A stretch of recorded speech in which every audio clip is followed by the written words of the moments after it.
केंद्रीय वित्त मंत्री निर्मला सीतारमण ने लोकसभा में वित्त वर्ष 2025-26 का बजट पेश किया है और इस आम बजट 2025-26 को पेश करते हुए वित्त मंत्री निर्मला सीतारमण ने इनकम टैक्स को लेकर बड़ा ऐलान किया है। वित्त मंत्री निर्मला सीतारमण ने बजट में कई चीजों को सस्ता करने का भी ऐलान किया। आइए आपको बताते हैं कि क्या कुछ खास है मोदी सरकार के पूर्णकालिक आम बजट में। मध्यम वर्ग के लिए ऐलान। अब 12 लाख की कमाई पर कोई टैक्स नहीं। नौकरी पेशा लोगों के लिए टैक्स लिमिट 12.75 लाख। बुजुर्गों के लिए टैक्स छूट डबल की गई। टीडीएस की सीमा 10 लाख रुपए की गई। 4 साल तक अपडेटेड आईटीआर भर सकेंगे। किराया आमदनी पर टीडीएस छूट 6 लाख रुपए की। मोबाइल फोन और ई कार सस्ती होगी। टीवी और मोबाइल की लिथियम आयन बैटरी सस्ती होगी। एलईडी एलसीडी टीवी सस्ती होगी। कस्टम ड्यूटी घटाकर 2.5% की गई। देश में अगले हफ्ते नया इनकम टैक्स बिल लाया जाएगा। 1 लाख करोड़ रुपए का अर्बन चैलेंज फंड बनेगा। शहरी क्षेत्र के गरीबों की आय बढ़ाने की योजना आएगी। 1 लाख अधूरे घर पूरे होंगे। 40,000 नए मकान हैंडओवर होंगे। एससी एसटी की एमएसएमई महिला उद्यमियों के लिए विशेष लोन योजना। पहली बार उद्यमी बनने वाली महिलाओं को 2 करोड़ का टर्म लोन भी मिलेगा। बुजुर्गों के लिए ऐलान। सीनियर सिटीजन्स के लिए टैक्स छूट दोगुनी 50,000 से बढ़ाकर 1 लाख। 36 जीवन रक्षक दवाएं पूरी तरह से टैक्स फ्री। देश में 200 डे केयर कैंसर सेंटर बनेंगे। मेडिकल उपकरण और कैंसर की दवाएं सस्ती होंगी। 6 जीवन रक्षक दवाओं पर कस्टम ड्यूटी 5% घटाई गई। 13 मरीज सहायता कार्यक्रम बेसिक कस्टम ड्यूटी से बाहर। किसानों के लिए ऐलान।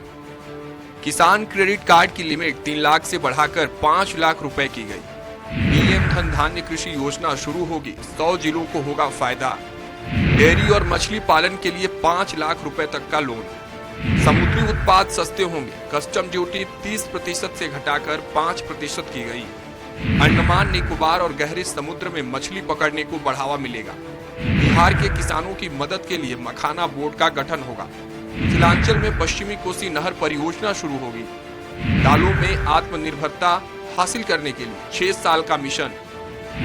Post payment bank payment service ग्रामीण योजनाओं में बढ़ाई जाएगी। कपास उत्पादन के लिए 5 साल की कार्य योजना। प्रोडक्शन मार्केटिंग पर फोकस।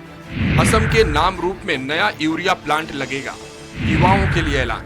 स्टार्टअप के लिए 10,000 करोड़ रुपए का फंड बनेगा। 500 करोड़ रुपए से 3AI एक्सीलेंस सेंटर बनेंगे। मेडिकल एजुकेशन में अगले 5 साल में 75,000 सीटें बढ़ेंगी। देश में 23 IIT में 6,500 सीटें बढ़ाई जाएंगी। मेडिकल कॉलेजों में 10,000 सीटें बढ़ेंगी। पीएम रिसर्च फेलोशिप के तहत 10,000 नई फेलोशिप दी जाएगी। देश में ज्ञान भारत मिशन शुरू होगा। 1 करोड़ मैन्युस्क्रिप्ट का डिजिटलाइजेशन होगा। पटना IIT में हॉस्टल सुविधाएं बढ़ाई जाएंगी। Make in India make for world को बढ़ावा देंगे। स्किल बढ़ाने के लिए 5 राष्ट्रीय स्तर के सेंटर बनाए जाएंगे। सभी सरकारी माध्यमिक विद्यालयों और प्राथमिक स्वास्थ्य केंद्रों को ब्रॉडबैंड कनेक्टिविटी मिलेगी। व्यापारियों के लिए ऐलान। MSME के लिए लोन गारंटी लिमिट 5 करोड़ से बढ़कर 10 करोड़ होगी। सोशल वेलफेयर सरचार्ज हटाने का प्रस्ताव। 7 टैरिफ रेट हटेंगे। अब देश में 8 टैरिफ रेट रह जाएंगे। ग्लोबल कैपेबिलिटी सेंटर टियर 2 शहरों में बनाए जाएंगे। देश को खिलौना उत्पादन का ग्लोबल हब बनाने राष्ट्रीय योजना बनेगी। नई लेदर स्कीम से 22 लाख लोगों को रोजगार मिलेगा। बिहार में national institute of food technology बनेगा। सूक्ष्म उद्यमों के लिए 5 लाख रुपए की लिमिट वाले कस्टमाइज्ड क्रेडिट कार्ड जारी होंगे। पहले वर्ष 10 लाख कस्टमाइज्ड क्रेडिट कार्ड जारी किए जाएंगे। शहरी स्ट्रीट वेंडर्स के लिए पीएम स्वनिधि स्कीम की लोन लिमिट बढ़कर 30,000 होगी। संसद में बजट पेश होने से पहले प्रधानमंत्री नरेंद्र मोदी ने कहा कि इस बार का बजट आम आदमी का बजट है। बीजेपी और उसके सहयोगी दलों के नेता भी बजट की तारीफ कर इसे लोक कल्याणी बता रहे हैं। हालांकि विपक्ष के नेता इसकी आलोचना कर रहे हैं। कांग्रेस नेता जयराम रमेश ने बजट 2025 पर तंज कसते हुए कहा, बजट पूरी तरह से पटरी से उतर गया है। Bureau report, Swaraj express. केंद्रीय वित्त मंत्री निर्मला सीतारमण रिकॉर्ड कैबिनेट बनाते हुए लगातार 8वां आम बजट पेश किया है और बजट पेश करने से पहले वित्त मंत्री निर्मला सीतारमण मंत्रालय पहुंची। इस मौके पर वित्त मंत्री के साथ वित्तीय राज्य मंत्री पंकज चौधरी भी मौजूद रहे। वित्त मंत्री सीतारमण मंत्रालय से राष्ट्रपति भवन पहुंची, जहां उन्होंने राष्ट्रपति द्रौपदी मुर्मू से मुलाकात करके बजट के अहम प्रावधानों और बदलावों की जानकारी दी।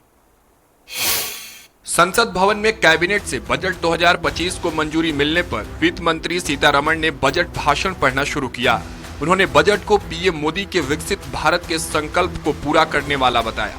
मोदी सरकार का पूर्णकालिक आम बजट में विकास में तेजी लाने, सुरक्षित समावेशी विकास, निजी क्षेत्र के निवेश को बढ़ावा, घरेलू खर्च में वृद्धि, भारत के उभरते मध्यम वर्ग की खर्च करने की शक्ति को बढ़ाने, चिकित्सा के क्षेत्र में राहत देने जैसे विषयों को शामिल किया गया। केंद्रीय वित्त मंत्री निर्मला सीतारमण ने अपना 8वां बजट लोकसभा में पेश किया। उन्होंने कहा कि ये बजट सरकार के विकास को बढ़ाने, सभी के डेवलपमेंट, मिडिल क्लास की क्षमता को बढ़ाने के लिए समर्पित है। हम इस सदी के 25 साल पूरा करने जा रहे हैं। हमारी विकसित भारत की उम्मीदों ने हमें प्रेरणा दी है। हमारी अर्थव्यवस्था सभी बड़ी इकोनॉमी में सबसे ज्यादा तेजी से बढ़ने वाली अर्थव्यवस्था है। केंद्र सरकार का पूर्णकालिक बजट 2025 पेश। पीएम नरेंद्र मोदी ने बजट की तारीफ की, विकसित भारत के संकल्प को पूरा करने वाला बताया। वित्त मंत्री निर्मला सीतारमण ने लोकसभा में किया पेश। बजट में कपड़े, दवाई, इलेक्ट्रिक वाहन सस्ते करने की घोषणा। मध्यम वर्ग के लिए बजट में कई ऐलान। महिला उद्यमियों के लिए विशेष लोन योजना बनाई। बुजुर्गों के लिए मेडिकल उपकरण, दवाई सस्ती करने की घोषणा। किसानों के लिए पीएम धन धान्य कृषि योजना शुरू होगी। युवाओं के स्टार्टअप के लिए 10,000 करोड़ का फंड। स्किल बढ़ाने के लिए 5 राष्ट्रीय स्तर के सेंटर बनाए जाएंगे। व्यापारियों की लोन गारंटी लिमिट बढ़ाई जाएगी। सूक्ष्म उद्यमों के लिए कस्टमाइज्ड क्रेडिट कार्ड जारी होंगे। आम बजट 2025-26 पेश करते हुए वित्त मंत्री निर्मला सीतारमण ने इनकम टैक्स को लेकर बड़े ऐलान किए हैं। अब 16 से 20 लाख रुपए की सालाना कमाई पर 20% टैक्स, 20 से 24 लाख रुपए की कमाई पर 25% टैक्स और 24 लाख रुपए से ज्यादा की कमाई पर 30% टैक्स देना होगा। अपडेटेड रिटर्न फाइल करने की समय सीमा को 2 साल से बढ़ाकर 4 साल कर दिया गया है, जिससे करदाताओं को अपने पुराने रिटर्न सुधारने का ज्यादा मौका मिलेगा। अब ब्याज से होने वाली कमाई पर टैक्स छूट की सीमा 50,000 रुपए से बढ़ाकर 1 लाख रुपए कर दी गई है। स्टार्टअप्स को टैक्स छूट का फायदा उठाने के लिए रजिस्ट्रेशन की समय सीमा 5 साल और बढ़ा दी गई है। वित्त मंत्री निर्मला सीतारमण ने बजट में कई चीजों को सस्ता करने का ऐलान भी किया है। उन्होंने इलेक्ट्रिक गाड़ियों पर टैक्स कम किया है, जिससे इसे खरीदना सस्ता होगा। इसके साथ ही मोबाइल, बैटरी, कपड़े, कैंसर की 36 दवाएं, लेदर जैकेट और कई इलेक्ट्रिक सामान भी पहले से सस्ते मिलेंगे। सरकार ने बजट में कैंसर की दवाएं सस्ती करने का ऐलान किया है। अगले 3 साल में देश के सभी जिलों में कैंसर डे केयर सेंटर बनाए जाएंगे। सरकार का फोकस बिहार पर भी दिखा, जहां इसी साल अक्टूबर-नवंबर में विधानसभा चुनाव होने हैं। सीतारमण ने बिहार के लिए national institute of food technology की स्थापना करने का ऐलान किया। राज्य में आईआईटी का विस्तार कर मखाना बोर्ड और 3 नए एयरपोर्ट बनाए जाएंगे। बीजेपी और उसके सहयोगी दलों के नेता जहां बजट की तारीफ कर इसे लोक कल्याणी बता रहे हैं, वहीं विपक्ष के नेता इसकी आलोचना कर रहे हैं। कांग्रेस नेता जयराम रमेश ने बजट 2025 पर तंज कसते हुए कहा कि वित्त मंत्री ने 4 इंजनों की बात की है। कृषि, एमएसएमई, निवेश और निर्यात, इतने सारे इंजन का बजट पूरी तरह से पटरी से उतर गया है। Bureau report, Swaraj express.